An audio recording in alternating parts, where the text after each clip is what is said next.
नमस्कार, बहुत स्वागत है आपका स्वदेश न्यूज में। मैं हूं आपके साथ अंशुल शर्मा। आप देख रहे हैं तृतीय विश्व युद्ध का डर। जी हां, रूस और यूक्रेन का युद्ध अभी भी चल रहा है और इस जंग में यूक्रेन को पश्चिमी देशों की मदद तो मिल रही है, लेकिन किसी भी देश ने रूस से लड़ने के लिए अपनी सेना भेजने से इनकार कर दिया है।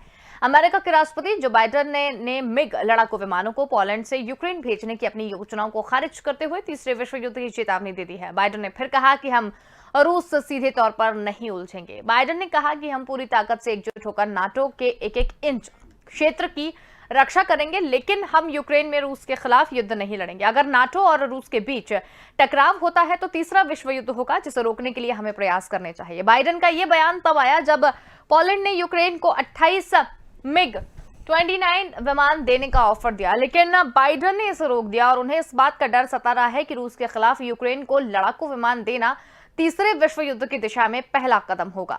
इसके विपरीत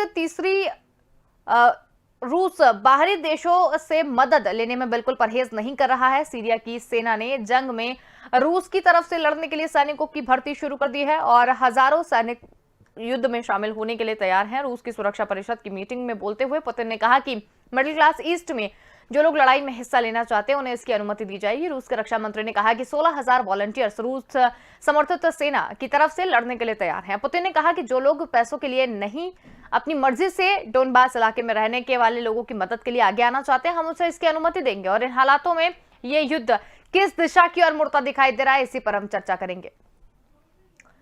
तो तीसरे विश्व युद्ध का डर कहीं ना कहीं सता रहा है। रूस की आक्रामकता से पूरे यूरोपीय देश जो हैं वो डर गए हैं। अमेरिका भी अब खुल के सामने नहीं आ पा रहा है। इंसान को भाप बनाने वाले बमों तक का इस्तेमाल कर रहा है रूस। तो आखिर रूस के सामने खुलकर क्यों नहीं आ रहे हैं सारे देश, ये भी एक सोचने वाली बात है। अमेरिका को कहीं तीसरे विश्व का युद्ध तो नहीं सता रहा है, इसी पर हम आज बातचीत करेंगे। इसमें अमेरिका के राष्ट्रपति जो बाइडेन ने कहा कि नाटो के एक एक इंच के क्षेत्र तो अपने तीसरे विश्व युद्ध का डर सबको सता रहा है और इसी पर हम चर्चा करेंगे। चर्चा के लिए हमारे साथ दो मेहमान यहाँ पर जुड़ गए हैं, जिसमें रक्षा विशेषज्ञ हमारे साथ राजेश भारती जी जुड़े हुए हैं और हमारे साथ रक्षा विशेषज्ञ अमरदीप त्यागी जी जुड़े हुए हैं। आप दोनों का ही बहुत स्वागत है। अमरदीप सर, सबसे पहले सवाल मेरा यही है कि जिस तरीके से आक्रामकता लगातार बढ़ती जा रही है, ये युद्ध अभी भी थमा नहीं है, तो क्या तीसरे विश्व युद्ध की तरफ बढ़ते हुए नजर आ रहे हैं? क्योंकि इन जो अभी जो जंग चल रही है उससे सारे यूरोपीय देश परेशान हैं। लड़ाई से तो सभी परेशान होना वाजिब है, चाहे वो यूरोपियन कंट्रीज हों या जो दो देश जो है डायरेक्टली इन्वॉल्व हैं उनके यहाँ। तो जो जैसे यूक्रेन में जो बर्बादी हो रही है, जिस तरह वहां पे बम्बार्डमेंट हो रहा है, तो उससे परेशानी होनी तो वाजिब है। लेकिन देखिए, जिस तरह का माहौल अब बन रहा है उससे लगता है कि अब जो है अमेरिका तो इसमें पार्टिसिपेट करेगा नहीं और न ही वो नाटो को इन्वॉल्व करेगा, क्योंकि जिस तरह पोलैंड को उसने एयरक्राफ्ट भेजने से मना किया या रोका है, उससे बिल्कुल साफ जाहिर हो गया है कि they are not interested in participating in this war. तो अब ये रह गया bilateral between Russia and Ukraine. But उसके अलावा जिस तरह रशिया ने बाकी और देशों के जो वॉलंटियर्स हैं, यूक्रेन से जो मर्सनरी फोर्सेस जो है उनको इन्वॉल्व करने का जो आह्वान किया है, उससे भी लगता है कि ये तीसरे विश्व युद्ध की तरफ को हो सकता है। लेकिन जब तक नाटो कंट्रीज इसमें डायरेक्टली इन्वॉल्व नहीं होंगे तो रशिया भी किसी भी नाटो कंट्री पे सीधे सीधे अटैक करने वाला नहीं है। और यदि वो सीधे अटैक नहीं करेगा तो फिर वो, जैसे बाइडेन कह रहे हैं कि हम नाटो कंट्रीज के एक एक इंचेस की रक्षा करेंगे, तो फिर उसका कोई बनता नहीं है, उस बयान का कोई औचित्य नहीं बनता, क्योंकि जब रशिया उन तक अटैक ही नहीं कर रहा तो रक्षा किसकी करेंगे। दूसरा, जिस तरह अभी रशिया ने यूक्रेन में दावा किया है कि यूक्रेन में बहुत सारी जो है वेपन्स ऑफ मास डिस्ट्रक्शन या बायो लैब्स वहां पे पाई गई हैं, या जिनका जो संचालन जो है अमेरिका के द्वारा हो रहा था, ये बड़ी सोचने का बात है। क्योंकि यदि आप ऐसे देखें, यदि वहाँ बायो लैब्स हैं और इस तरह का वहां पे है, तो ये बहुत ही खतरनाक स्थिति है। और कभी कभी सोच के ऐसा लगता है कि शायद इसी कारण से रशिया ने ये कदम उठाया है। लेकिन यदि हम इसको ही दूसरे एंगल से देखें तो 1990 में अमेरिका ने यही काम इराक में किया था और सद्दाम हुसैन को या वहां को खत्म करके पूरी उनको बर्बाद करके इराक को एक तरह से कहूं, और सद्दाम हुसैन को अरेस्ट किया and then later on he was executed. और वेपन ऑफ मास डिस्ट्रक्शन या केमिकल वेपन्स या बायो वेपन्स आज तक भी इराक में नहीं मिले। तो कहने का तात्पर्य है कि इस तरह का माहौल कभी अमेरिका ने इराक में बनाया, आज रशिया जो है वो यूक्रेन में उस तरह की बातें कर रहा है, या किसी जमाने में सेकेंड वर्ल्ड वॉर के टाइम पे अमेरिका एक ओनली कंट्री जिसने जो है वो वेपन ऑफ मास डिस्ट्रक्शन का इस्तेमाल किया था, जिसका भुक्तभोगी जापान रहा।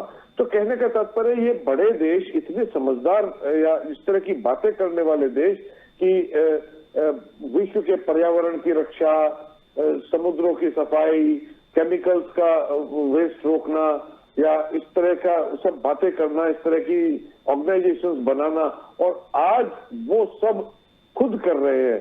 देखिए जिस तरह रशिया जो है इतना बड़ा एक समझदार देश, और इस तरह की जो यूक्रेन में जिस तरह की बर्बादी हो रही है जी। ये तो मानवता के बहुत खिलाफ बात है। लेकिन क्योंकि कुछ ना कुछ रशिया की भी ऐसी मजबूरी रही होंगी कि इस तरह के हार्श स्टेप उठाने को वो मजबूर हुआ, और इस तरह आज वहां पर अपने जिनको वो अपना कहता था उन लोगों की बर्बादी वो कर रहा है। तो कहने का तात्पर्य इन सब नाटो कंट्रीज ने, अमेरिकन ने, इन सब ने ऐसा माहौल बना दिया गया, और यूक्रेन के राष्ट्रपति खुद अरे अब इस तरह की बातें तो अब ना करो, अब तो मत उकसाओ, तो अब वो इस तरह का एटलीस्ट मतलब बैठ के उसको बात करो, मैटर को रिजॉल्व करो। यदि कुछ इस तरह का गलती किसी से भी हुआ है, जिस तरह की एडामेंसी जेलेंस्की आज भी दिखा रहे हैं, उस तरह की एडामेंसी से तो डिस्ट्रक्शन ही होगा, कोई सोल्यूशन नहीं होगा। अंशु बिल्कुल, राजेश भारती जी भी हमारे साथ जुड़े हुए हैं। राजेश जी, एक सवाल मेरा आपसे ये है कि जिस तरीके से अमेरिका जो है वो विमान भेज रहा है, वो बहुत सारी चीजों की सप्लाई यूक्रेन के लिए कर रहा है, लेकिन अपनी सेना उतारने के लिए कोई भी देश तैयार नहीं है। जब यूक्रेन की मदद सारे देश मिलकर कर ही रहे हैं, तो सेना क्यों नहीं उतारी जा रही है? मतलब एक तरीके से देखा जाए तो क्या रूस से सभी देश डरे हुए हैं?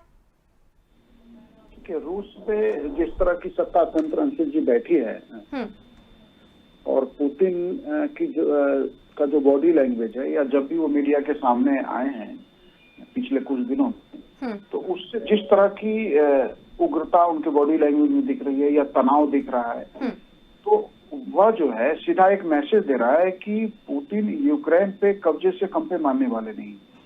और यदि इस संघर्ष में कोई भी देश मदद को आगे आता है, स्पेशली सैनिक मदद जो है सेनाओं के माध्यम से, तो रूस ने पहले डिक्लेयर किया हुआ है कि उसे जो है वह देश को अपना दुश्मन मानेगा और उसे एक ऐतिहासिक कीमत चुकानी पड़ेगी। तो इस बात से, और दो विश्व युद्ध दुनिया ने देखे हैं और उसका महाविनाश जो है से दशकों देश नहीं निकल पाया, समाज नहीं निकल पाया, और कुछ संस्कृतियां और कुछ समाज तो आज भी प्रथम विश्व युद्ध और दूसरे विश्व युद्ध के हुए प्रभाव से बाहर नहीं निकल पाए।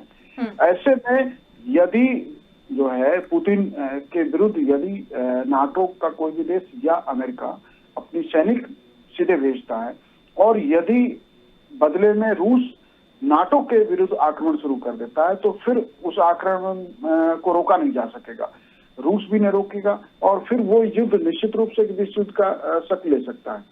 तो शायद बाइडेन का जो है ये डर जो है ये वाजिब है, लेकिन ये निश्चित रूप से मैंने आपके चैनल पे ही पहले ये एक दिन बातचीत में कहा था कि पुतिन की ये जो टैक्टिक्स है, इस दबाव में, इस जो दबाव की रणनीति है, उसमें वेस्ट और नाटो के देश आ गए हैं, और ये दबाव पहले से ही दिख रहा है। अब पहले कि हम विमान भेजेंगे, पहले कि हम सेना नहीं भेजेंगे, हम सीधे अपने सैनिक उपस्थिति के बजाय हम वहां पे जो है अपने विमान वगैरह हथियारों के माध्यम से मदद की बात करेंगे।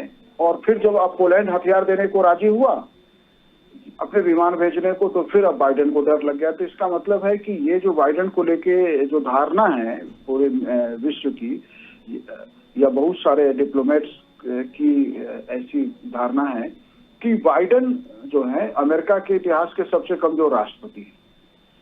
आज अमेरिका विश्व नेता है, अमेरिका विश्व के देशों में लोकतंत्र की रक्षा कर सकता है, इस तरह की जो अमेरिका की इमेज है उसको एक जबरदस्त धक्का लगा है और उस बाइडेन बार बार अपने कदम पीछे खींच रहे हैं। अन्य मामलों में भी बाइडेन, लेकिन जब अभी थोड़े समय पहले जब साउथ चाइना सी में यूएसए ने अपने जो है नौसैनिक बेड़े को भेजा तो बाइडेन का एक अलग इमेज सामने आया था। लेकिन यूक्रेन के मामले में जो है जिस तरह से वो व्यवहार कर रहे हैं, जिस तरह से वो डिप्लोमेटिक हो रहे हैं या जिस तरह से डिफेंसिव हो रहे हैं, डिप्लोमेटिक के बजाय हम कह सकते हैं ज्यादा डिफेंसिव हो रहे हैं, वो जो है अमेरिका की इमेज के लिए ठीक नहीं है। यदि विश्व युद्ध अमेरिका नहीं चाहता तो क्या विश्व युद्ध रूस चाहता है, और यदि रूस विश्व युद्ध चाहता है तो अभी जो है उसने यूक्रेन पे कब्जा कर लिया। अब कल को अगर वो पोलैंड पे आक्रमण कर देगा तो पोलैंड तो नाटो के देश हैं, तो क्या पोलैंड की रक्षा के लिए नाटो के देश आगे आएंगे या नहीं आएंगे? द्वितीय विश्व युद्ध सेकेंड वर्ल्ड वॉर में के पहले भी देखे तो यही हुआ कि जर्मनी ने जब एक के बाद एक क्षेत्रों पे कब्जा शुरू किया तो युद्ध को टालने के लिए जो है ब्रिटेन की सरकार ने इसको इग्नोर किया, लेकिन अंततः जो है आगे आना पड़ा और वो दूसरे विश्व युद्ध के रूप में सामने आया। तो यदि पुतिन ने विस्तार की जो है एक योजना बनाई हुई है और ये योजना नहीं थी तो लगातार एक के बाद एक क्षेत्रों पे जो कब्जा करने की रणनीति है, तो इस पे यूएस एडमिनिस्ट्रेशन का जो व्यवहार है या जिस तरह से वो देख रहे हैं कि यदि विश्व युद्ध नहीं चाहते तो केवल रूस या नाटो नहीं चाहता या रूस भी नहीं चाहता, और यदि रूस विश्व युद्ध चाहता है तो क्या इसे टाला जा सकेगा? वो पोलैंड पे आक्रमण कर देगा, कल को किसी अन्य देश पे आक्रमण कर देगा जो नाटो के सदस्य हैं, उसके सीमा पे तो कई सारे नाटो के सदस्य मौजूद हैं। मुझे लगता है कि बाइडेन जो है इस इशू को ठीक से हैंडल नहीं कर रहे हैं, नाटो ठीक से हैंडल नहीं कर रहा है। रही बात भारत की जी, तो भारत न नाटो का मेंबर है न एक कोई विश्व शक्ति है भारत, तो भारत को लेकर तो हम इस तरह की कोई बात सोच ही नहीं सकते। बिल्कुल। अमरदीप सर, सवाल मेरा आपसे भी यही है कि आपके दृष्टिकोण से क्या लगता है, क्या अमेरिका की भी खुलकर सामने आने की हिम्मत नहीं हो रही है रूस के? देखिए, डेफिनेटली वाइज अमेरिका कम तो नहीं है, लेकिन जिस तरह का अमेरिका का व्यवहार पिछले कुछ दिनों से देखने को आ रहा है, जिस प्रकार से अफगानिस्तान से उनका भागना, वेपन्स और एयरक्राफ्ट छोड़ के चले जाना, तो उससे जो भारती जी कह रहे हैं मैं 100% सहमत हूँ कि अमेरिका में इस तरह का कमजोर राष्ट्रपति पहली बार देखने को मिल रहा है। यदि मतलब कोई और दूसरा राष्ट्रपति यहाँ कभी होता तो शायद इस तरह का माहौल ना होता। दूसरा रही बात ये कि रशिया जो है वो पोलैंड पे आक्रमण कर देगा, तो जिस तरह अमेरिका बार बार बयान दे रहा है कि हम अपने नाटो कंट्रीज को इंच और इंच को मतलब inch by inch we will protected, तो मुझे नहीं लगता कि रशिया भी इस तरह का कोई स्टेप उठाएगा कि वो पोलैंड पे हमला करे। रही बात एक्सपेंशन की कि किस तरह वो अपने आप को जो है विस्तारवादी जो नीति है उसकी विस्तार की रशिया को मेरे ख्याल से तो आवश्यकता नहीं है। उसके पास सफिशिएंट मतलब वर्ल्ड का लार्जेस्ट कंट्री है, even larger then some continents, तो कहने का तात्पर्य कि उसे जमीन की आवश्यकता नहीं है। लेकिन जिस तरह का माहौल यूक्रेन में बना, उस तरह की परिस्थितियों को हैंडल करने के लिए ये मजबूरी, it is not question of कि यूक्रेन को कब्जा करके उसकी लैंड का एक्सपेंशन हो जाएगा, it's not question of that, it's question of NATO coming to that place.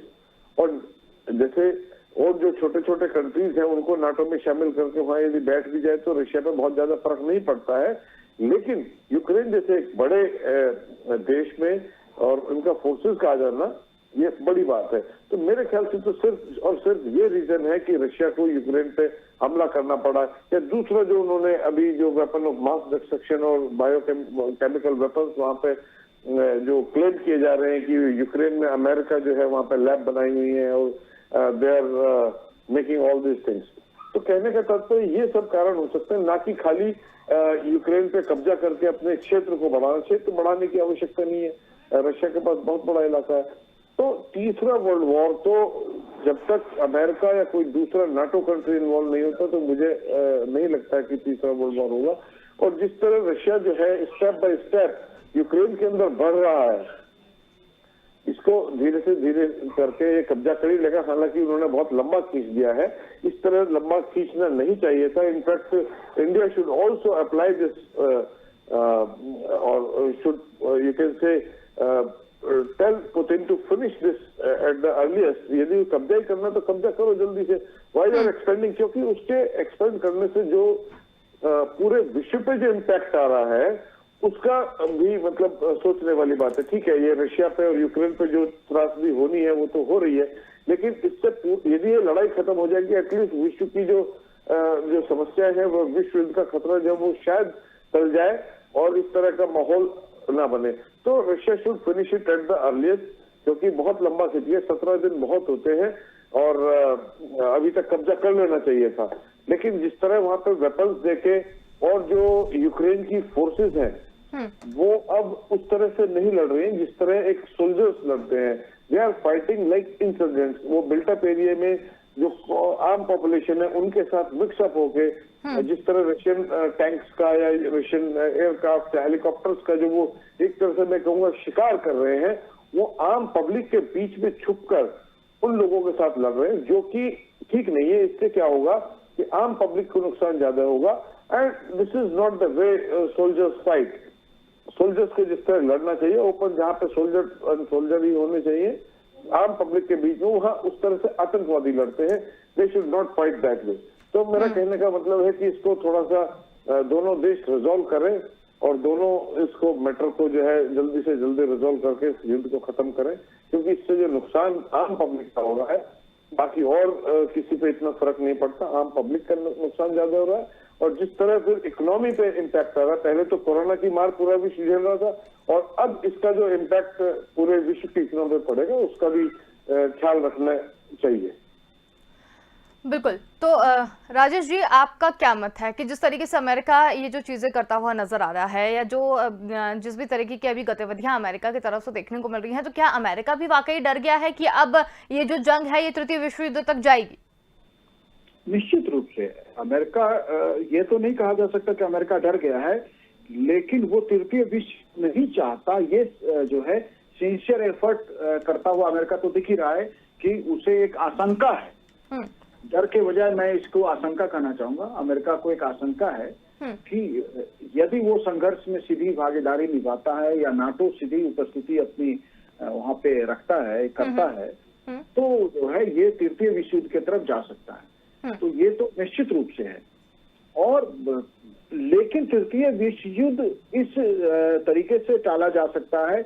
और तृतीय विश्व युद्ध यदि इतिहास में कहा जाता है कि बहुत सारी घटनाएं तो जो है टाली नहीं जा सकी है और टालने के प्रयास जब किए गए तो उसका और नुकसान ही हुआ है उल्टा। मैंने अभी भी कुछ देर पहले बोला कि हिटलर के गलतियों को या हिटलर की जो है एक के बाद एक क्षेत्र पे जो कब्जा करने की नीति थी उसको इग्नोर करके जो है हिटलर को और मजबूत बनाया गया। और जब द्वितीय विश्व युद्ध के रूप में युद्ध सामने आया तो एक लंबी कीमत सारी मानवता ने चुकाई है। तो यह देखिए, यूक्रेन तक रूस रुक जाएगा और यूक्रेन में सिर्फ रूस की सेना या रूस का सत्ता तंत्र पुतिन इसलिए आक्रमण का आदेश दिया कि वहां बायोलॉजिकल वेपन मिले हैं, मास डिस्ट्रक्शन के वो चीजें मिले हैं, बायो लैब्स मिले हैं। ये जो है इस कारण से इतने बड़े युद्ध तक की नौबत का बात नहीं। देखिए, मुख्य तो वही था कि रूस अपनी सीमाओं के आसपास नाटो की उपस्थिति नहीं चाहता और यूक्रेन का नाटो सदस्य बनने का प्रयास, यूरोपियन यूनियन ज्वाइन करने का प्रयास जो है इसने तनाव को बढ़ाया। और पुतिन को लगा कि एक कमजोर देश जो कभी यूएसएसआर का हिस्सा होता था वह रूस को आंखें दिखा रहा है, या जेलेंस्की जिस तरह की भाषा लगातार बोल रहे थे, तो उसने जो है पुतिन को जो है उनको लगातार एक गुस्सा का माहौल बनाया। दोनों के बीच की डिप्लोमेसी में वो तनाव बढ़ता गया और अंततः वो तनाव जो है रसिया के आक्रमण के रूप में सामने आया है। तो ये जो है आगे जो है ये तनाव कोई और रूप नहीं लेगा, ये निश्चित नहीं हुआ जा सकता। बिल्कुल। अमरदीप सर, आपको क्या लगता है ये जो जिस आशंका में घिरा हुआ है या जिस डर में घिरा हुआ है अमेरिका, तो ये जिस तरीके से अपनी सोच रख रहे हैं जो बाइडेन, तो ये कितनी सही है? देखिए, मानवता के एंगल से देखा जाए तो ठीक है, क्योंकि यदि अमेरिका या नाटो कंट्रीज इन्वॉल्व नहीं होते हैं तो तीसरा विश्व युद्ध रुक ही जाएगा। अल्टीमेटली लिटर और सुनर रशिया जो है यूक्रेन पर कब्जा कर लेगा और आगे की परिस्थितियां जो है वो सुधर सकती हैं। लेकिन यदि दूसरे एंगल से देखा जाए, जिस प्रकार से उन्होंने यूक्रेन को उकसाया, यूक्रेन में एंटी रशियन जो माहौल बनाया, pro NATO and pro American माहौल बना के और उसको एक ऐसे कागार पर लाके खड़ा कर दिया कि उसका जोश अभी तक ठंडा नहीं हो रहा है। अभी तक जेलेंस्की जो है वो उतावले हो रहे हैं अभी भी लड़ने के लिए।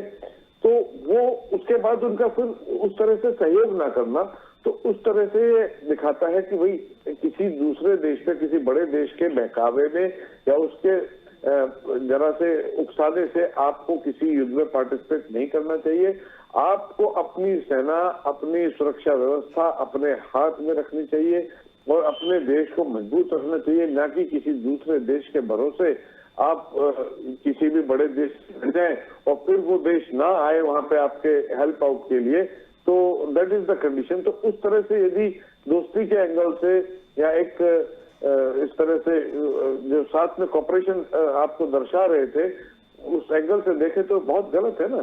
तो इस दोनों एंगल है। यदि आप मानवता के एंगल से देखो, अमेरिका यदि इन्वॉल्व नहीं हो तो बहुत अच्छा है, थर्ड वर्ल्ड वॉर नहीं होगा। लेकिन यूक्रेन के साथ जो धोखा किया है उसका क्या? तो कहने का तात्पर्य है इससे वैसे सीख सबको मिलती है, सभी देशों को सीख मिलती है, हम भारतवासियों को सीख मिलती है। जिस तरह के हम बेलिग्रेंट एनिमीज से घिरे हुए हैं, एक तरफ पाकिस्तान बैठा है, एक तरफ चाइना बैठा है, तो we should be careful enough and we should keep our army updated और वेपनरी और सबके साथ हमें इस तरह तैयार रहना चाहिए सो दैट किसी भी इवेंचुअलिटी में हमें किसी दूसरे देश का मुंह ना देखना पड़े। आत्मनिर्भरता जो हम जिस तरह हमारी गवर्नमेंट अभी स्कीम चला रही है वेटनरी के फील्ड में और बाकी दूसरे फील्ड में कि हम भारत जो है आत्मनिर्भर हो और किसी भी एक ऐसे इवेंचुअलिटी का सामना कर सके, तो वो बहुत अच्छी बात है। We should not be dependent on any of the country कि वो ऐसे वक्त पर अपने हाथ खींच लेगा और हम बैठे रह जाएंगे। तो कहने का तात्पर्य है कि दोनों एंगल ठीक है। यदि अमेरिका इन्वॉल्व नहीं हो रहा तो वो भी अच्छी बात है, लेकिन उसने धोखा दिया यूक्रेन को। लेकिन यूक्रेन के राष्ट्रपति को अभी तो अपना जोश ठंडा करके एटलीस्ट कुछ टर्म्स एंड कंडीशन बना के रशिया के साथ जो है वो आना चाहिए और मैटर बिकॉज इतने सारे दौर के वार्ता हो चुकी है और अभी किसी नतीजे पे नहीं पहुंचे, किसी भी पॉइंट को कोई मानने के लिए तैयार नहीं है इतना। क्योंकि देखो पुतिन तो सुनने वाले हैं नहीं, यदि पुतिन नहीं सुनने एटलीस्ट इनको सुनना चाहिए। एटलीस्ट मतलब you should not be called murderers of their own population. इसके कारण से आपकी अपनी देश की जनता मर रही है, उतना तो ख्याल करना चाहिए। तो कहीं ना कहीं आपको समझौता के लेवल पर आना चाहिए। बिल्कुल, मतलब जिस तरीके से अमेरिका यूक्रेन के में रूस के खिलाफ जंग नहीं लड़ रहा है तो ये कहीं ना कहीं एक अच्छी बात है। तृतीय विश्व को इस तरीके से भी रोका जा सकता है। बिल्कुल बिल्कुल बिल्कुल। चलिए, बहुत ही धन्यवाद, आप हमारे साथ जुड़े और समय निकालकर इस पूरी चर्चा में हमारे साथ शामिल हुए।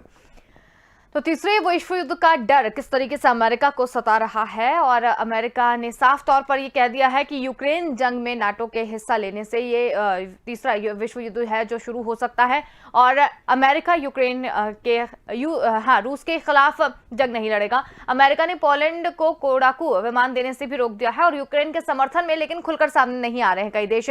यूक्रेन बाहरी देशों में भी लड़ाकों की भर्ती कर रहा है, सीरिया में कैंप लगाकर लड़ाके की भर्ती कर रहा है। लेकिन सोचने वाली बात यह है कि तृतीय विश्व का युद्ध जिस तरीके से सामने आ रहा है, अमेरिका का ये रवैया किस तरीके से देखा जाए और आगे क्या होगा ये आने वाला वक्त बताएगा। फिलहाल के लिए इतना ही, देखते रहिए स्वदेश न्यूज, क्योंकि सबसे पहले देश।